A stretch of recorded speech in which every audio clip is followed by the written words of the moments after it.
Hi, everybody, and welcome to the Rovertime podcast. With me today is Crow, Hey, and I am Duffer Life. The idiots have taken over the madhouse, and we'll see if we're allowed to do this again. Now, Crow, any thing from around the web that's caught your interest this week? the absolute mind-numbing hysteria about net neutrality. People are going apoplectic. It's pathetic. And people are just freaking out, going, "Oh my God, the internet's dead. So let me go on the internet to tell the internet that the internet is dead. Everything's gonna die. We're all gonna be dead. It's gonna be terrible. The internet is over." It's just pathetic fear-mongering bullshit. And I guarantee that none of the shit that they predict is gonna come true. None of it. It's just going back to 2015. Oh, heaven forbid. Well, the thing here, which is so odd. So I actually had a cousin, and he was saying he's like, "Oh, the internet is gonna die. Everything's gonna change," and it's like, well, when you're talking about net neutrality in the States, its definition is a misnomer because no one actually applies it as it's literally intended. And secondly, here in Canada, the idea that your ISP can sell you various amounts of upload speed and download speed data and a maximum amount of data in addition to limiting certain things that you can access, we've had that for years. And we still think our net is relatively free. Mm-hmm. Now, what is it do you think most people are misunderstanding when they're talking about the repeal of this particular type of net neutrality? Well, they misunderstand that it's basically treating it as a Title II utility regulation. They're basically putting it under Title II regulation of the 1934 Communications Act, or 19, yeah, the 1934 Communications Act. And basically, it's something that was meant for managing government-imposed telephone monopolies. It's just ridiculous. It's absolutely insane to treat the internet that way. And so basically, the bottom line is that you're just repealing that shit that was enacted in February 2015. So basically, what I see is that most people just see net neutrality and think something like Patriot Act. Most people just don't seem to understand the nuances of these discussions because they're not very much into policy wonky kind of territory. So with that being said, most people just see net neutrality and they just think, "Oh, that sounds good." And so it's basically like Patriot Act. Oh yeah, Patriot Act, that sounds cool. Or something like, it would be like naming a law to Save the Children Act of 2017, and that basically just, I don't know, does some stupid shit like give stickers to every kid for no reason or something, and they call it the Save the Children Act, and it's just something stupid, and people just go, "Oh yeah, that sounds good." Now, Crow, let's take a step away. I want to get back to what Title II actually means and why it's such a confusing thing to try and regulate the internet with. But I think the term itself is where the issue lies, because what do people mean by a neutral net? Now, one camp that I've sort of heard is that neutral meaning that the access to whatever content the user wants will never be impinged upon. So the government is not going to step in and say, you cannot look at this. But that's not really what the ISP providers versus big companies like Google seem to be worrying about at all. So how would you say the people like Google are defining it? Because Ben Shapiro and the like are saying that they're not being completely truthful. And because they have a vested interest in maintaining the net as it is currently. Basically, what they're trying to do is make it so you can't charge more for using more bandwidth. So Netflix can't be allowed to pay more, for instance, even though they use a ton of fucking bandwidth. And with that being said, if you take a look at Netflix, they claim that Comcast throttled them. But when asked to prove in a court of law, they went to court and everything. When asked to prove in a court of law that Comcast had actually throttled them, it turns out Netflix actually throttled itself. So basically, Netflix was trying to do a setup to try to get public sympathy in order to justify charging it a flat fee no matter how much bandwidth it uses, even though that's completely unfair. So the companies then who are for net neutrality, like Google, like Netflix and other ones, are not being upfront with what they stand to gain / lose by the repeal of what was net neutrality. Yeah, basically. They're not Now, being honest about it. how does that tie into Title II? Because I'm actually not very familiar with that designation.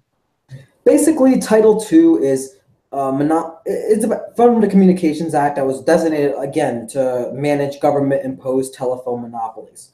And I say government-imposed because there's no such thing as a natural monopoly. We can get into that a bit later. But the bottom line is that we see that in the United States and in many other countries, there's this concept of the public utility, which is a completely arbitrary designation of particular industries as something that is for the public. So we're going to have a government imposed monopoly with government established rates. And so basically, ISPs have to charge government approved rates for any sort of bandwidth by treating it as a communications utility instead of a communications commodity. Okay, okay. So they're technically separating infrastructure from delivery then. So they're saying that you have to provide access, even though the people aren't necessarily paying for the stress which it has on the infrastructure itself. Yeah. So yeah, okay. So it's kind of like they want their cake. They want to have their cake and eat it too. Yep. But in the long run, as I've seen other people argue, this actually hurts the idea of diversifying the market, of actually getting new ISPs online. Yeah. And it also hurts the customer because there is sort of a monopolistic / oligarchic stranglehold on who can sell what and who will provide what. Exactly. And it's mainly a local government issue too. So if you take a look at ISPs, there's this thing called right of way, where you have to pay to, you basically have to pay a huge extortion fee to a local government in order to have permission to lay down wiring in publicly owned rights of way, as they're called. And so you have very little competition in the internet market, mainly as a result of local government stranglehold, of basically a cronyist stranglehold of the market by local governments. So if you take a look at Kansas City, for instance, Kansas City basically just moved their government out of the way of internet. And as a result, they got Google Fiber and now have gigabit per second internet speeds. So basically, if you want better internet, more government is not the answer, it's less government. But in this particular case, it's local government, it's not federal. Now, this is something which, to me at least, is a little bit strange because in Canada, in British Columbia, where I live, the government doesn't seem to interfere as directly or as piecemeal as it does in some places in the States when it comes to utilities. It goes back to, I think I saw an article from about 2 years ago where utility costs in a district, like let's just say a 10 square mile radius, can be radically different just because of how the wording of the law and who the provider who has been given the right to provide is. And so it's like, why is it that there was so much fracturing in the States that means that when a company wants to lay fiber, it becomes counterproductive to try and do it because they have to negotiate with so many different aspects of civil government? Yep. And that's a huge problem in the United States. So that's why I don't like government. I'm sensing a consistent theme here, Crow. Yeah. Government sucks.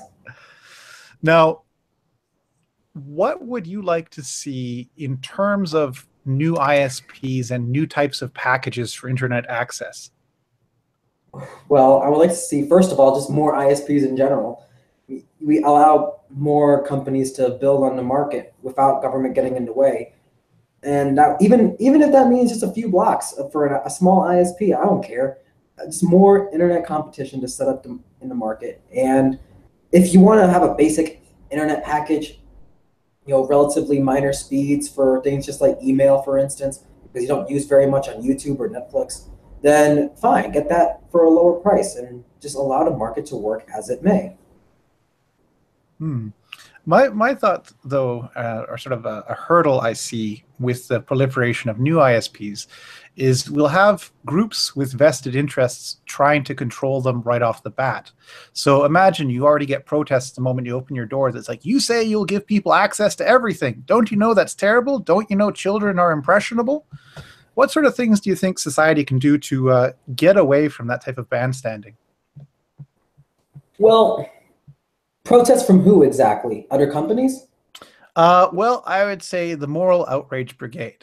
The likes That. of the teachers and professors who say 18-year-olds aren't mature enough to actually do critical thinking.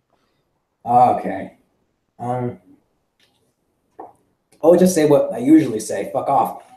You know, I mean, they can't do it if there's no government involvement. They can't do anything about it anyway. So it's just like with movies. You know, people say think of the children, but if there's no government law saying you can't watch, I don't fucking know, The Expendables or some other graphic movie, then it means that kids can watch it anyway. So as long as there's no government imposed rule, then there's no force, which means that there's nothing that the moral outrage brigade can do about it. And so I don't care if they want to express outrage. I just tell them what I always tell them, that they can kindly go fuck themselves because they're assholes. Well, with stuff like that as well, it's like I'm just sort of taking it to the worst possible outcome because I think there actually will be some of that, and I have a feeling that a lot of people would package it as moral policing, think of the children, but I would assume that ISPs that are smart would have optional packages where it's like you can track what your kid is watching because they already have stuff like that here in Canada, and probably in many states in the United States. They have it here in the United States. It's called parental control. Yeah, You mind you. you can even check your internet history too. Most So kids know how to use parental control more than their parents do. yeah, I guess. But yeah, it's a strange one for people to be so outraged about. But at the same time, I'm curious whether the outrage is a legitimate thing or it's something which is being played up by people with vested interests. I know Ben Shapiro earlier today called out, well, not actually earlier this week, called out Jimmy Kimmel for Yeah. basically bandstanding and saying, "Oh, this is terrible." When Google, when ABC and Disney have a vested interest in trying to keep net neutrality as it is right now. Yeah. So basically, a lot of people just don't seem to get that. They just think that, oh, Jimmy Kimmel's a nice guy, as if because he's a leftist, people just assume he's a nice guy. Whereas any sort of capitalist is deemed to be evil and mean and blah blah blah. People just don't seem to. People seem to not be. Most people are basically misinformed about politics, I should say. Most people just don't seem to get politics or economics, and it's understandable. It takes a lot to be informed. And at the same time, the payoff for being informed isn't very high because your individual vote doesn't matter. So it doesn't make any real sense to be completely informed on different topics. So people just go with whatever they think is more moral. And so capitalism just doesn't feel moral to people, even though it is the best system from a practical perspective. It just doesn't feel right to people. Whereas net neutrality just sounds good. It sounds good. The name is nice. It rings a nice sort of sharing, caring kind of vibe. And so they just go, oh yeah, net neutrality. So basically the bottom line is that people think that Jimmy Kimmel's a nice guy. And so they just go, oh yeah, I like that.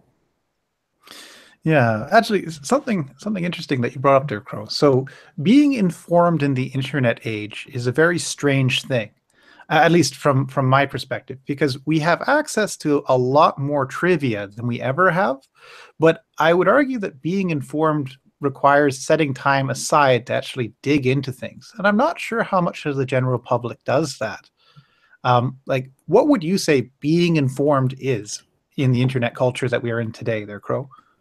Understanding the nuances of policy debates. So basically, before you talk shit about policy, then actually know what you're talking about. So for instance, if you think that schools are underfunded, if you buy into that bullshit, then before you get outraged and demand more money for schools, just go on Google for 5 fucking seconds. There's no excuse not to. Okay, in the age of the internet, ignorance is a choice. All right, go online, look up United States per student spending per year on public education, and then just look it up and you see, oh, 12.5 grand per year. Oh, well, fuck, I guess I was wrong. And so basically just be willing to admit that you're wrong and just look up the numbers. Look at the basic information. So like I said, every issue can be boiled down to a few basic things. So like education. People say schools are underfunded, lack of money is the problem. But then when you go on Google, you realize, oh shit, we spend 12.5 grand per student per year. Okay, never mind. Maybe that's not the problem. And then you just go from there.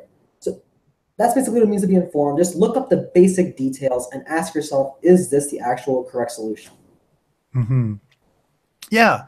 No, I find it's tricky as well in that when we're looking at sources of information, we're dealing with algorithms that are going to try and give us things that are most in line with what we're looking for, or most in line with the people who are providing what you're looking at. And so I always find it really weird because it's like, oh, I'm really informed. I've read this many articles, and they all agree for some reason on this particular issue. So being informed really involves a lot of lateral thinking and trying to step around when there seems to be a consensus, because the consensuses are more manufactured than we maybe want to admit or maybe are aware of. Yeah, just like with net neutrality, it's very manufactured. So, uh, Now, the boss man has just sent me a message. He would like me to mention that Roaming Millennial will be appearing on CRTV. I don't know well, anything more than that. Crow, you have any information? I saw on her Twitter page the other day because I saw in the Discord chat. Basically, she's gonna have her own show on this on CRTV, and she's gonna post one episode per week. I think it's a daily show on CRTV, and she's gonna post one episode per week on her regular channel. So, yeah, Oh, neat. So she's going to be working the same angle as Crowder to a certain degree. yeah, I guess. Now, But no, do you... probably not as funny though. Now, do you know if she'll be maintaining her YouTube channel output in addition to her Yes, CRTV stuff? yes, she has a producer, I think, now, so who does her editing for her, so it makes it easier for her. So she can Wow. make more videos. Yeah. Now, that's going to be crazy. Like, imagine, so you're producing for your channel, plus you're producing for CRTV. I wonder if Roaming's going to have any time to herself over the holidays. Well, no, she has a producer who does this her regular channel thing for her. So other people are doing the work. She's just being the host on both programs. Yeah. So she's being smart and delegating. Good stuff. Yes. Well, I know we'll plug Roaming whenever we can, but that is awesome. Congratulations to Roaming Millennial for getting on to CRTV, and I look forward to seeing what she produces. Great. Yeah. Now, what were we talking about again? Sorry? What were we talking about again? Oh, yeah. How net neutrality is Yeah, so much hot air. perpetual political circle jerks. Yeah. Basically, I agree that a lot of people just get their sort of mental masturbation going whenever they think, yeah, everyone agrees with me. But here's how I see it. My advice for everyone is just in the articles that you read, just learn to distinguish facts from spin. So if you take a look, for instance, when someone says, net neutrality is going to lead to tiered plans, or you have to pay $5 a month for Netflix and yada, yada, yada. Learn to separate what's demonstrated from what's speculated, as Alex Epstein says. So is it true?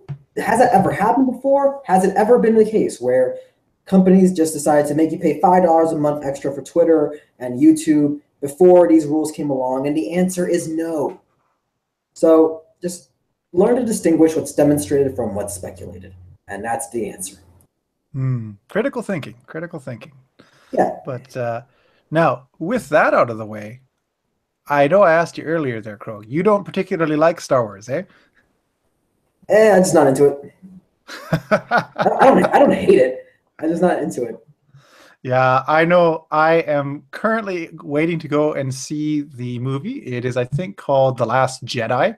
And as with everything I'm going to see, I read the synopsis before I go. And I'm not too happy. And as someone who was born in the 80s, over the last 10 years, I've seen the systematic destruction of all my childhood television shows and movies. And I don't know. I don't know if I can see Star Wars go down in flames too. What happened with the movie is spoiler alerts, everybody. Spoiler alerts. Oh yeah, spoiler alerts. Essentially, I won't spoil the movie, but they just turned the canon on its head, and the Skywalkers are no longer important. So the lifeblood of the original series is gone. And now everybody can be a Jedi if they only want to hard enough. And the Force is a totally inconsistent energy field that doesn't seem to have any sort of consciousness. So they're kind of taking the wonder and sort of the what would I say? They're taking the impetus away from the traditional protagonists of the movie, and they're absolutely ruthlessly getting rid of them whenever they can.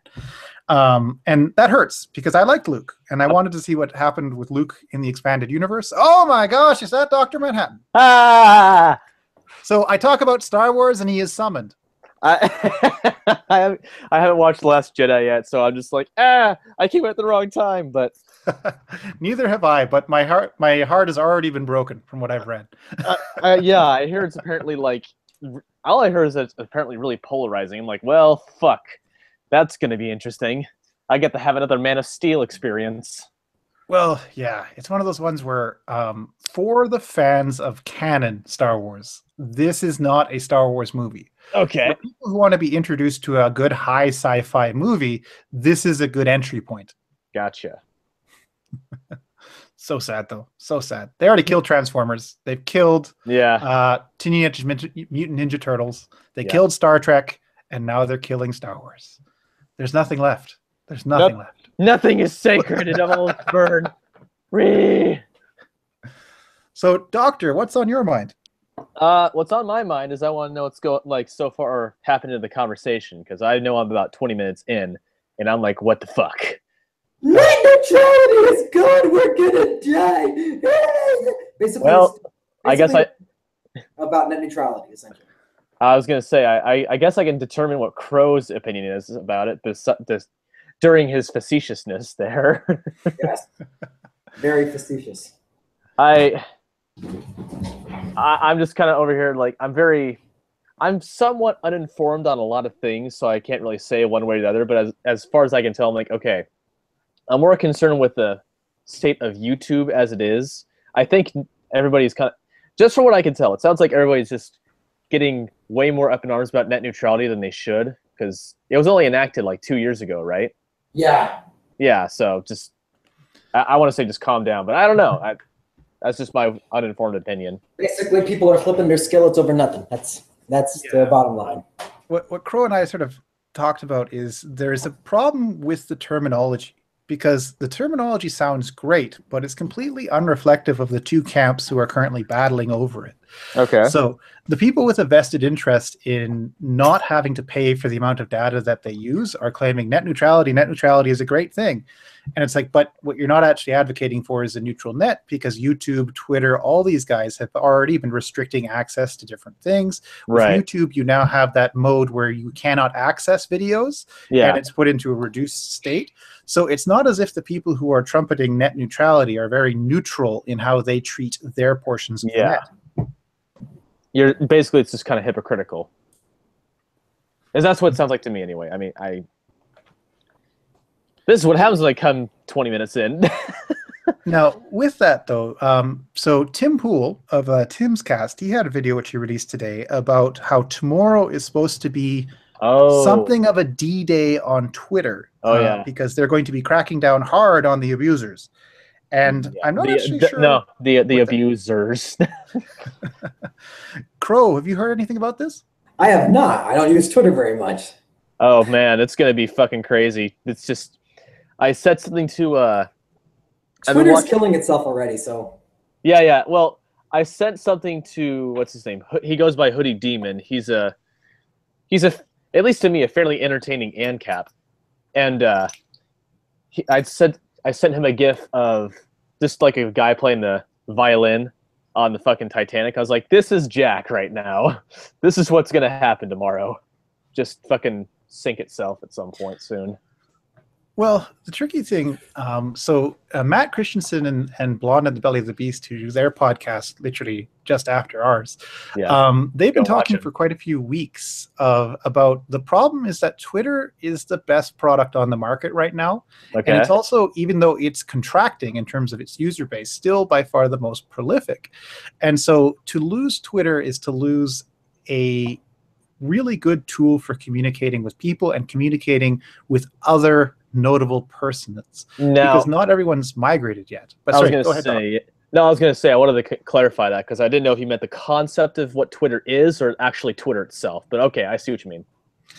Yeah, and I'm not actually a Twitter user because I've been told it's cancer, It and is. I mean, I don't like to view it as cancer. I like to view it as a never-ending mosh pit. So, like, if you've ever been to like a Pantera concert before Dimebag Dusty got shot, then you might feel a bit more at home. Okay, no idea, but okay. Oh But man. anyhow, it'll be interesting to see whether Tim's call is the correct one. And he was saying that disproportionately people towards the right end of the political spectrum are going to be feeling the wrath, and users who are otherwise nefarious but are part of privileged groups and whatnot won't be. Right. So, I So don't know. basically, we can say that Christy Winters and Steve Shives aren't gonna fucking. They're not gonna hit any of this, are they? Probably not. But I guess that's a good thing for Gab and the Yeah. alternatives. The only problem, though, is that with the crackdown on people who are undesirable, they're just going to go into their own sort of echo chambery like This is social media right. providers, and Twitter will just become even more of an echo chamber. And Right. that's the one thing which I'm hoping we can avoid on some level. But what are your thoughts there, guys? Crow, do you have anything you want to say on that first? I think that people already just dive into their own echo chambers. And I think it's up to them to become self-aware enough to realize, hey, you know what? I think I'm in a circle jerky environment, so I'm going to get out and go somewhere else where I find people who disagree with me. And it takes some mental fortitude to be able to just tolerate disagreement, but it doesn't take that much. So it's just up to people to be responsible and find out, hey, what does the other side actually think? Maybe they're not actually evil. Maybe libertarians don't want to kill grandma and blah, blah, blah. Yeah. And vice versa. Maybe someone who's a leftist is just misinformed and not some crazy Maoist communist. Okay. I'm kind of in that. I'm sort of in that same camp. Like, what I think is going to happen is this, like, because I don't think Twitter can really get everyone. They're just going to go for the more, I imagine, the more active people. Like, I don't know if they deactivate accounts that are, clearly just dummy accounts that people like me would use to go and look at someone like Christy Winters, Michael Rowlands, all those people, because they're blocked on their primary account. So the people who I think are really serious about doing, having these ideas and debates and whatnot, and want to air the issues, I don't think they're gonna just stay over at like Gab or anything like that and become part of their own echo chamber. Like, I don't think that someone like, say, I don't know, maybe like Matt Christiansen. I feel like if there's something going on over in Twitter, he's definitely gonna keep his finger on the pulse of it to get an idea as to what's going on, while still maintaining, hey, I'm over here in Gab now. Follow me on the Re station. Well, one of the things which Matt was saying from the perspective of a creator is it's really hard to divide your time equally amongst several platforms and have the Right. same level of engagement. And so for him, losing Twitter would be a real loss in communicating with a wider community, but Right. also there aren't enough eyeballs over at Gab yet to make it a worthwhile alternative. Mm-hmm. And I know people like Roaming and at least a couple other YouTubers who I've talked to in passing have said the blue dot is so worth it if you can get it, because then when you're like literally sending off to possible guests, you can say, I'm a verified person on Twitter. Yeah. And they can actually check you out. Whereas if you're not, or if you have your blue dot taken away, it literally means you have less legitimacy online. It's like stripping you of your wings, basically. Or not stripping, but clipping your wings if you had them and then had it taken away. Yeah, and so that's where Twitter becomes so powerful. And if they're going to be so dictatorial in their policy and limiting who gets to say what, it's going to hurt a lot of people in the short term, and it might not see, or those people might not experience a rebound in the long term, depending on who they are and what sort of demographic they're targeting. Right. Yeah. Oh, fun times, Twitter. But as the only YouTuber on the podcast right now there, Manhattan, what are your thoughts? I don't even know. Like, I've already at least saved my name from Twitter over to Gab. So I'm gonna try and follow. I'm just gonna try and keep an ear to the ground on everything going on because I don't know how long I'm going to last. I don't think I'm like a high profile target, you might say. Maybe I'm just having. Maybe I'm being modest. I don't know. Maybe Jack just sees me as like, I'm gonna get you, you motherfucker. But I'm just kind of waiting for it all to burn down, like ancient Rome style. Like Jack is Nero, and he's just fucking singing it like there's no tomorrow. Huh. Fun times. Yeah, it's interesting. But sorry, go ahead, Crow. Basically, Jack sucks. There you go. This is Jack, yeah. I don't really care for Twitter very much anyway. You try to have a nuanced discussion on Twitter. I mean, come on, you can't do. Oh, that's not what Twitter's for, man. That's the problem. It basically just Twitter basically is just the absolute amalgamation of everything I hate in modern day politics, where basically today's politics just turns into a contest of zingers, just going zing, zing. Oh, I got a doozy over here. Oh, yay. So basically just a bunch of one-liners where people trying to get one up over each other, just going, oh, yes, I'm so clever. Oh, pwned. It's just so fucking stupid. Well, that's just what's going to happen anyway, because that's just how humans naturally are, especially a lot of these blue checkmark people like, say, Riley Dennis, who's just like, oh, hey, me exist, conservatives gif from fucking Inside Out. That's asinine as hell. Yeah. I never seen a single conservative go, trannies! Yeah. I've never seen any conservative just throw an apoplectic fit over, oh my god, trannies exist. Yeah. I've definitely seen conservatives who don't get it, but they're not like it's not like a fucking shutdown move. Like, it's not like I just told the Terminator a fucking paradox it has to solve. It's just difference of understanding, I guess. Yeah, basically, you got a dick and you think you're a woman. This is stupid. And let's move on. And that's what I know from most conservatives. It's just the vast majority of conservatives. It's just, okay, you got a dick. You're a man. Okay, moving on. But anyway, moving away from talking about penises now. Okay, what else is? I think Mark said something about talking about roaming on CRTV. We already got to that, but bugger again there, Manhattan. Roaming's on CRTV. Go watch her at some point. But is she on now? I don't know if she's on now, but I think it's been a couple of weeks, maybe. Either way, I'm happy for her. Yeah, good for her. Good for her. No, it's like it's pretty cool to have seen her evolve and grow over the past year and a half. It's really starting off with essentially what looked like Powtoon stuff to actually having her own consistent show to having a platform and actually getting a website. Yeah. It's like she's doing the entrepreneurial YouTube thing like gangbusters. And it's like, holy crow, good for you. The American dream, everybody, except she's in Canada still, right? Yep. What? Hey, Canada's part of North America. Fuck it. It counts. Yeah. No, I'm just sad because as a Canadian, most of our celebrities end up abandoning us because we just don't have a big enough demographic to appeal to. And I think roaming's going that way, and it'll be a sad day when she actually upstakes and heads south of the border.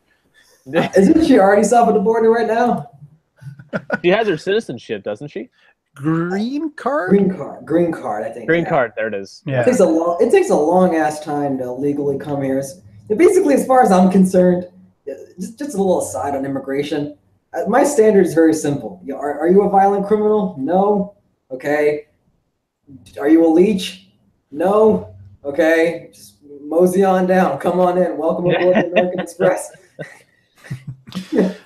Yeah. No, and just to flip things a bit, we'll go to another Jack. So Jack Dorsey, or is it Jack Conti, the head of Patreon, has overseen 3 flips in funding modes in the last week and a half. Mm-hmm. What are your thoughts on that there, guys? The only thing more volatile is Bitcoin. Zing! Okay, no, but seriously though, I don't know. I don't care. There you go. I just like that Jack, like they were able to admit, yeah, we fucked up. We're sorry. It's like, yeah, Good. I like that you call him Jack Cunty because it sounds like Cunty. Oh. Oh dear. No, it's funny for me because I don't know what your guys' philosophy to Patreon is, but I try and give about $5 to as many people as I can within a certain limit. So my limit right now is about $50. And the problem was with the new funding model, those who were giving smaller amounts of money were getting dinged for usage fees, and the people who we were patronizing weren't getting as much. And as someone, as I say, I want to spread as much wealth around as I can because I see it as sort of a charitable giving, but also as a cable package because you get really good stuff in return for your money. So what they did was essentially a middle finger to everyone who's like, yeah, I'm not going to be throwing $100 at one person because I find too much content too interesting. Right. Yeah, that's a problem. Well, there were certain times where like I've had to, since then I had to withdraw the Patreon stuff. Half because I was just like, okay, you just proved you're a more volatile platform than I previously realized. And also I'm trying to like save up for like other shit right now. So I kind of, as much as I want to keep donating to like Blair White and Sargon and whatnot, I had to nix a couple things. Sorry. That's fine. But hey, like, exactly like what you were saying, Duffer, if I have a chance to, like dole out a couple bucks here and there, yeah, I like doing that because good people making good shit. Like, I'm not gonna. It kind of hurt. I felt really shitty because I was like, sorry, roaming. Boop. Had to downgrade that a little bit, or I think I was donating like $10 to Blair White, and I was like, I'm sorry, I must take it back. Well, the other thing which I like about Patreon and people who are active on it in terms of creators is you actually get to see the person behind what they're producing a lot more and in a lot more of a genuine fashion. Like if you're watching a TV show or even like a documentary thing, and you support, let's say, PBS, you're never actually going to get to talk with your favorite actor. Whereas within reason and within, let's say, their first 100,000 to about 500,000 subscribers on YouTube or whatever platform they're using, you get a lot of great reciprocal communication between the fan base and the creator. Right. I understand once they get bigger, it's really hard to maintain that. Yeah. But at the same time, it's worth it for the ride. Like, I see that as a lot of value for my dollar. Yeah. Like, I'm not going to act like me and Robing are like best buds, obviously, but there's been a couple times where me and her chatted a little bit back and forth. And I was like, that was cool. That was really interesting. I was like, I got to see inside her brain a little bit. Awesome. Like, even that's just worth the friggin' however exactly much I was paying. I can't remember. But I get your point, yeah. What are your thoughts there, Crow? Basically just give whoever the fuck you want. I don't care about Patreon very much. I'm trying to think, because I heard about Maker support, and that's like it's supposed to be a competitor for Patreon, or are there other sites like that? There are. The most controversial of which is Hatreon. What's Hatreon? I think it sounds pretty loving to me. Well, so when the initial stuff popped up around Lauren Southern and her being banned from both Twitter and Patreon as a platform, a bunch of more extreme conservatively minded people decided to create alternatives to Patreon. And to spite them, they called it Hatreon. From what I understand, it's not actually an advocator of hate, and it doesn't actually try and raise money for hate groups. But once you've got the name, you can't really get rid of it. Yeah, you can't. It's like there's like a stench to that. So basically, they have a beef with Lauren? What did they? No, they were pro Lauren. They have a beef with Patreon for banning her. Oh. Okay. Yeah, but patron support for the new one, I haven't actually checked into it too much, because even though there's been some weird things in terms of how they're doing their pricing models and whatnot, overall, Patreon does what I need it to do. I get my pop-ups, I get my my access to the videos on demand, and I get to every once in a while have a Q&A with a really cool group of people. So until that goes away, I'll probably still maintain my subscription. Well, all right. I'm just waiting for when I can get to a better financial spot, so I'm not saving for every random thing I need, because I'm trying to move out here like within the next year. So I'm like, I need this. Sorry. But if I get beyond that, well, it's interesting for me. So instead of giving to, let's say, a particular charity where I don't get to see the behind the scenes work, Right. I like the patronage model because I can see what they're doing and potentially I can actually comment on it, either directly or indirectly.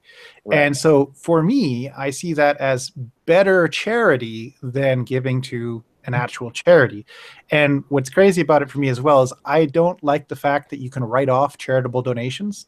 I don't think you should write off your own giving. Right. And like if you do write it off and it comes back, you should probably give that too, because Yeah. otherwise you're not really doing it for charity, you're doing it for tax credits. But that's Seems probably kinda- why I'm very yeah. poor and other people are not. And live within your means is my philosophy. I notice that a lot of people Good keep man. saying that we're so poor. And then I notice that, okay, really, do you basically, as I'm so fond of saying with government, same with people too. Do you really have a revenue problem, or do you have a spending problem?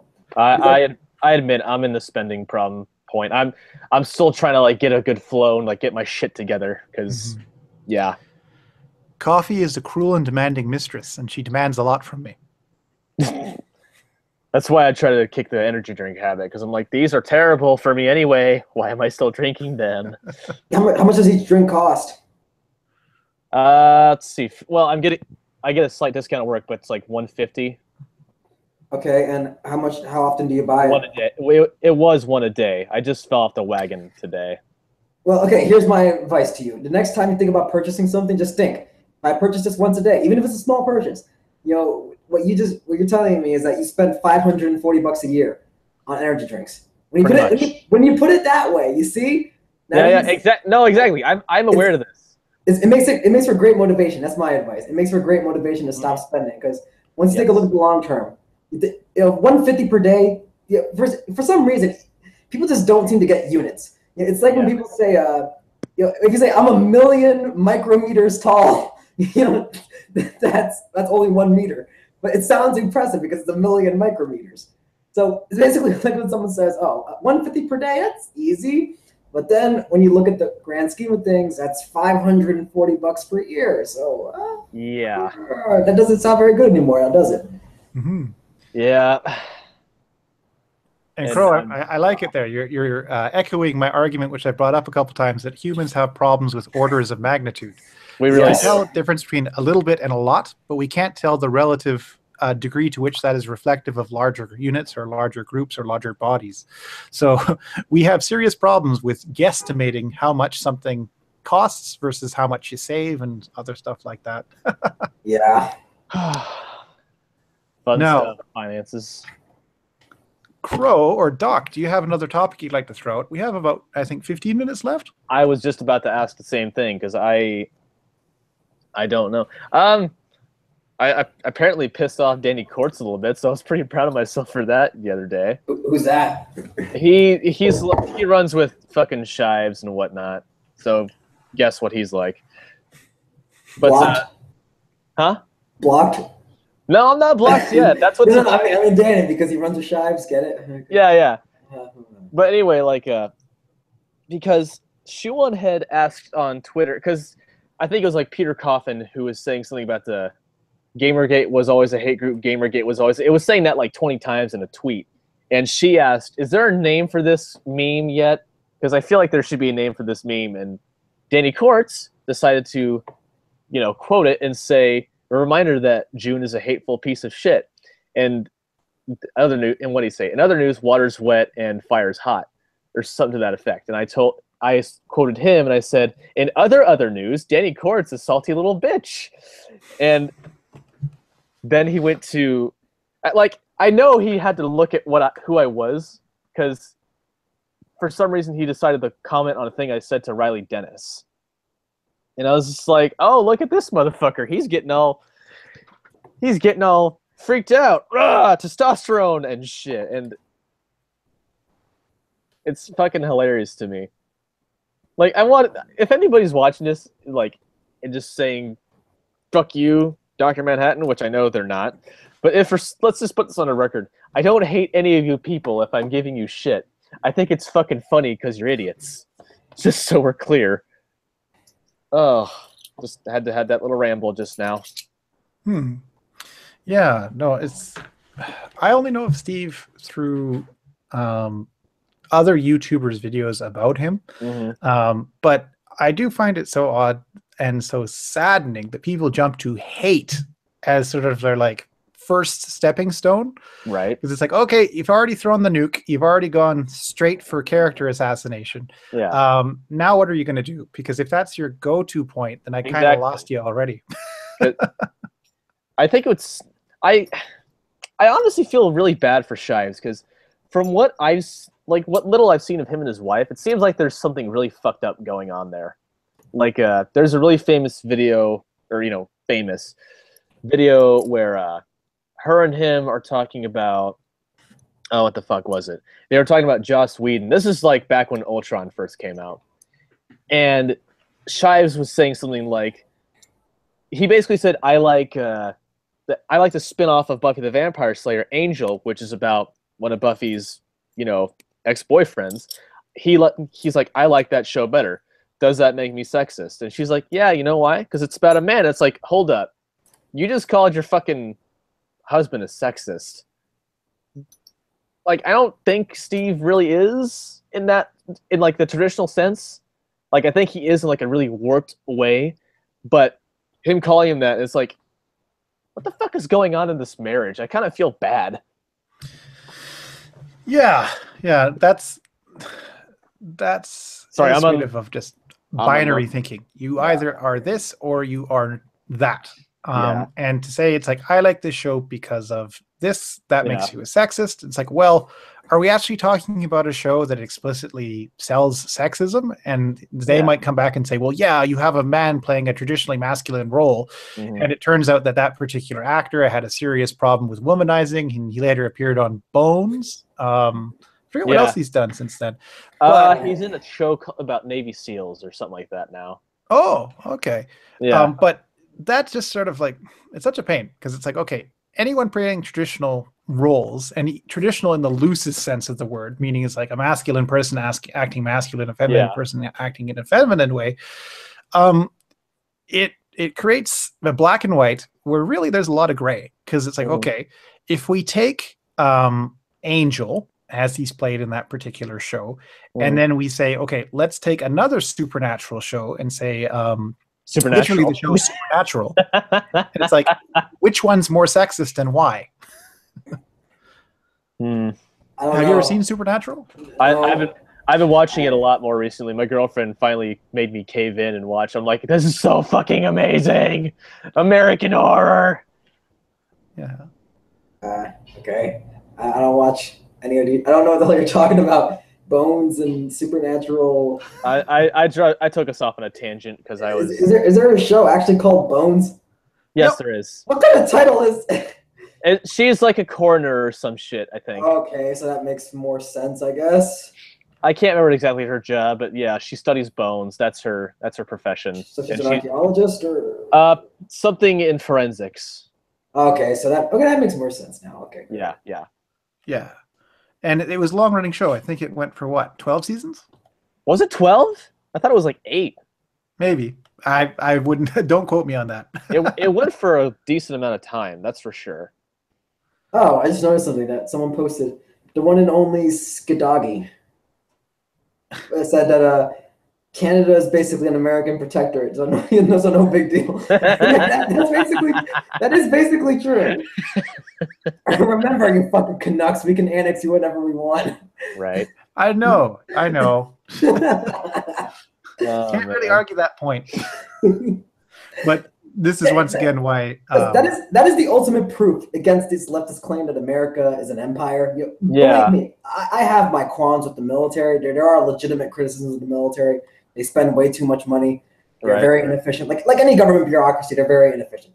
But basically, this idea that America is an empire. We do not own Iraq, even though we invaded it twice. We don't own Afghanistan. I mean, no one owns Afghanistan. That's just a fucking war-torn area, man. Yeah, we don't own Japan or South Korea. And heck, we subsidize both of them. So we don't own them, though. So America's not an empire, and we don't fight wars for oil. I mean, Yeah. Anyone who believes this bullshit that America goes to war for oil, just go on Google and type in how much the Iraq war cost, and then type in how much it cost to buy oil, and you'll feel real fucking stupid for believing this bullshit. Because not even the government's that fucking stupid. Okay, even the government would know. Hey, if we want this oil, we could just buy it. It would be a lot cheaper than going to war. So even the government knows that. Okay, and so basically, the ultimate proof that we're not an empire is that Canada is still independent, because you guys have you guys have a lot of natural resources, and we could fuck you in the ass if we wanted to and take over your entire fucking country, and yet we don't. No comment.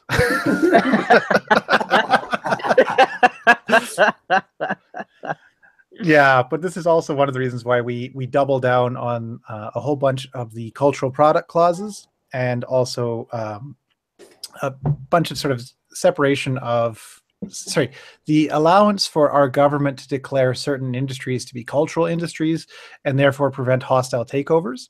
And so it's also one of the reasons why NAFTA right now is actually held up, is because the US is like, well, we really don't want that. And Canada's like, well, we can't exist without that. So we'll see how that goes going into the new year. Yeah, my concern, my trade deal is just trade. That's it. Just I don't care. No government restrictions. It's trade. I'm sorry. What's NAFTA? I can't remember what it is again. North American Free Trade Agreement. Thank you. Matt Christiansen says hello. Hey Matt, how are you doing? Hey Matt. Hey Matt. Wait. Oh no, he doesn't. He says hey Jens. Oh, he is much bigger than we are in terms of a channel. So I'm flattered. I'm flattered that you care enough to watch. Thank you. Matt's actually on my next to patronize list. So it's like I have $5 ready for him in the new year. And I'm looking forward to helping out because I love his content. Just get that G-string ready, Matt. I don't usually rewatch a lot of his videos just because it's like, all right, I got the point. But there's one that I had to. I think I've watched at least 2 or 3 times because it was that video he did about the Antifa looking freak in that one gun shop, and I just love the one joke he made. He's just like, yeah, late 20s, 30s, and black. I'm not black. Heavy set. Go on. I don't know why. That's a very entertaining little joke to me. Well, I liked this most recent video too, where he was talking about how Jordan Peterson, how certain outlets have said Jordan Peterson is the intellectual for basically dumb people. Yeah. And it's such a pain in the butt because here in Canada, people sometimes wondered, why is it that we're generating all these intellectuals who are basically speaking out against uncritical multiculturalism and uncritical changing the law with regards to gender and gender pronouns. And it's so odd sitting here because you'll get people who are absolutely outraged at Jordan Peterson and Gad Saad. But when you go, but what are you outraged about? They're not actually asking for the restriction of anything. They just are. Yeah, they're just basically asking you to leave everyone the fuck alone. I don't know why that's not a more popular message. Just leave people the fuck alone. Right. That's so hard. Now, for you guys, are there any like intellectuals or people coming up or social critics that you guys are following, but you haven't seen on a larger stage yet? Define during what period would it be up and coming? And I don't think John Stossel counts because he's pretty up and come already. So I like John Stossel and Nick Gillespie. John Stossel's the guy who used to do Consumer Report and then switched over to an independent venue? Yeah, he started doing a libertarian program on Fox. And I love Stossel. He's a god among men. It's beautiful. Okay. How about you, Manhattan? Honestly, my everyday social media interactions, just looking at everything and just going into the void as I'm muted by so many people. So I'm not the best person to ask on that one. Well, I got the opportunity to hang out in the Dave Rubin's Q&A. And one of the people that I was trying to push big time for him to get on as a guest is a YouTuber named Just Thinking Out Loud. And she's originally from Jamaica, but she has an interesting outsider's perspective on the problematization of race in the American context, especially when in Jamaica, she's like, there isn't this external utopia of ethnic politics or an ethno state in any way, shape, or form. We have our own problems. There's problems here too. But if you look at the problems back home and the problems here, I'm fairly certain she'd say she'd prefer to have the problems that America has than some of the problems which Jamaica has. Exactly. Well, because we're like the richest fucking country on the planet right now. We're I don't want to say golden age because I don't know, but I don't know. We're just a fucking cool country, and everybody's acting like, oh, we're the worst. Like, motherfucker, go live in Somalia. Dude, basically, America's provided more opportunities to more blacks than any other country on the face of the planet. Yeah. One of the biggest problems with blacks is that basically the biggest problem is the victim complex. That's the biggest problem amongst blacks and Hispanics too. Just the victim mentality. It's like I've said to so many people, just get a high school education, don't be a single parent, get a full-time job. That's it. Follow those 3 basic rules and you'll be fine. I just like that you started it off with the biggest problem with the blacks. I'm like, oh man. Yeah, no, I'm not quite willing to go there, but I will say what I always have an issue with is we here in the West are the most self-critical group in the entire world. And at a certain point, it's no longer to our benefit. So to acknowledge that you can do things wrong and that things can be improved is a very laudable thing. And I'm glad we have it. But the degree to which it's been circumvented and turned into non-stop self-flagellation is not useful to anybody. The sooner we can get off that and say what's happened in the past in terms of the treatment of different groups, different ethnicities, is indeed bad. And we need to use those as examples for walking into a future where we treat everybody as equally as possible without going into what George Orwell said, which is the tyranny of the people who are more equal than everybody else. Yeah. And unfortunately, we've been tripping down that road for far too long. Mm-hmm. Yeah, I agree. Even as a minority myself, people will always go on and on about how I'm so oppressed, and I just go, no, fuck off with your victim mentality. Yeah, bullshit. you're not buying it. Right. It's I don't get what the fucking point of it is. Like, well, I think the problem largely lies in the fact that it's hard to build your own identity. And it's really hard to build something within yourself which is self-correcting and also aware of value. So people want to appear virtuous. In his book, what is it, The Righteous Mind, Why Good People Disagree on So Many Things, Jonathan Haidt tells a story about Glaucon, who ends up being which Greek philosopher's brother? Not Aristotle, Aristotle's teacher. Socrates? No, Socrates was that guy's teacher. Plato. There you go. So Glaucon is Plato's brother. And so Plato is trying to say that, everybody is generally good. And Glaucon says, well, actually, no, everybody just wants to look as if they're good. And through this dialogue, Socrates sort of comes to Plato's side. But when you read how it's posited by Haidt, it's clear that Glaucon's got it better. And it's really ironic that glaucoma, the inability to see, has been tagged to him when perhaps he had a better view on human nature than anybody else. You just fucked my brain so hard right now. That's beautiful. I feel like I just got ran by like a donkey dildo in my head. It's like, what the fuck? So is that a good note to end on there, guys? I almost basically a bunch of virtue signaling pricks. Humans are a bunch of virtue signaling pricks. There you go. That's a good note to end on. I'd like to close on something I learned from not the most philosophical mind, but from a fictional man named Earl Hickey. Do good things happen. Do bad things, come back to haunt you. I will counter that with a Terry Pratchett quote from the philosopher Didactylus. Ooh. Things happen. What the hell? Even better. All right. Ladies and gentlemen, thanks for being a great audience. We will see you next week. Same Rover time, same Rover channel. All right, Batman. That is so corny. God damn. See you later, all. Later. Stuck.